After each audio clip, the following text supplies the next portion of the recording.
Arránquelo. Oigan, señores, caso preocupante, alarmante.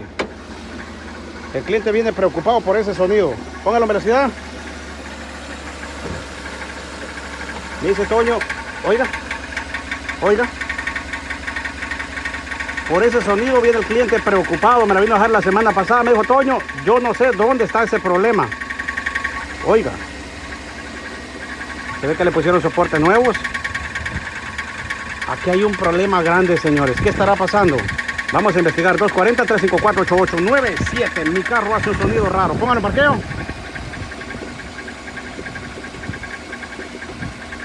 Drive.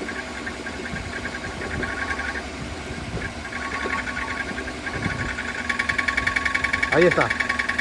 Bueno, vamos a investigar qué es lo que está pasando con el vehículo, señores, para luego llamarle al cliente y decirle, mire, maestro, aquí está el problema. Bueno, parqueo.